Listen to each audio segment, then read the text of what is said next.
Hello everyone, this is Mommy Lean / Teacher Lean, and I'm here to talk about how to teach your child effectively, because a lot of mothers out there are personally teaching their child, no? So, and you might have difficulty with that. So I'm here. I hope that this video would somehow make your job easy as a mother and tutor at the same time to your child. So I'm gonna give you just one tip on how to teach your child, because once you accomplish this one, teaching your child becomes easy. So I base it from my experience as a mother of these two kids, two opposing kids. One is has autism and is nonverbal, and the other one is a very talkative and smart kid. So you see, they have two opposing worlds, and it's a learning experience handling these two kids. So the principles in teaching my special child, I use those principles also in teaching to the regular kid.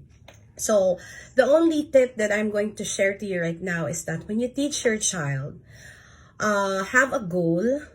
What is your goal for that, for your child? And then always start with the basic skills. Okay, so for example, your goal is you want your child to read fluently in a sentence. Now, okay, that's your given goal. Okay, accept that that's your goal. But you also have to start with the basic skills. Know the prerequisite skills for reading and check whether your child has accomplished those prerequisite skills. For example, could the child identify letters? Could match the uppercase and the lowercase letters? And given the words, could the child identify the beginning, middle, and ending sound? And after that, after those skills, you can teach the child how to learn how to read words, from words to phrases to sentences. So you see, the goal of letting your child read in a sentence is very high. So when you start with the basic, you will manage now your goal. You can simplify your goal, because the tendency, if your goal is very high, you tend to pressure the child. And learning, you are pressured of the fact that he's already 6 years old and still couldn't read, and you compare your child with the other kids, and then that pressure will be passed on to your child, and then learning becomes traumatic, which shouldn't be. Because if you want learning to be retained in their minds, you have to make learning enjoyable for the kids. So do away with the comparison, do away with the fact that he's so behind.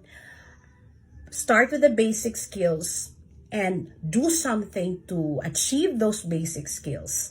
Because once the basic skills are already accomplished, then the higher skills will be easy for you.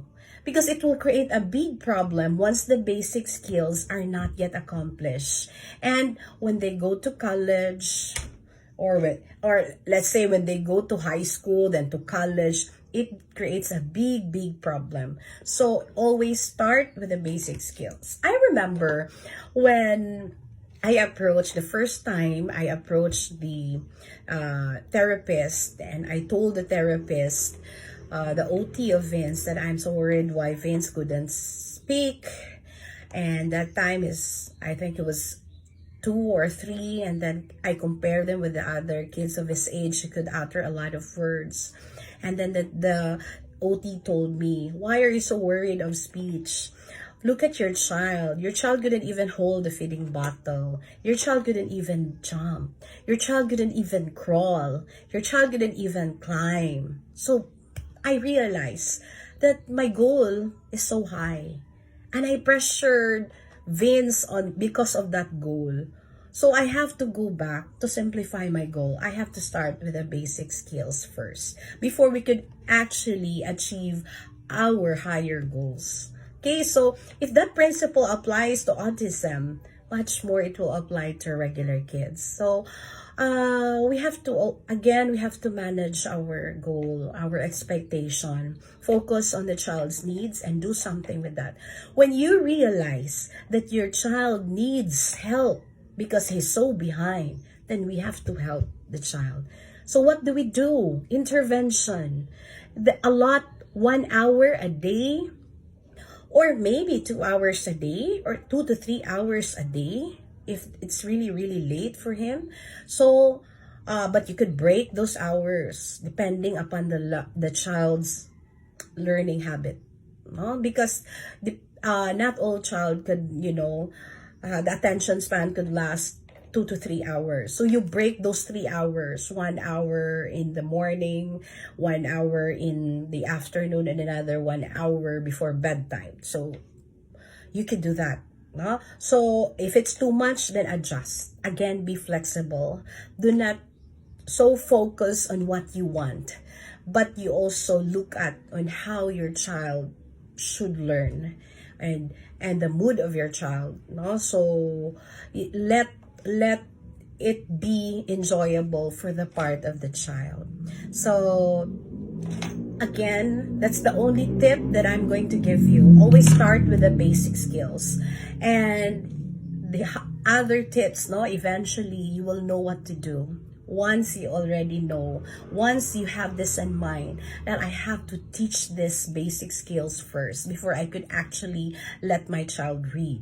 For example, you want your child to learn how to multiply, and there's problem with identifying of numbers, counting of objects. So those are prerequisite skills before your child could actually multiply.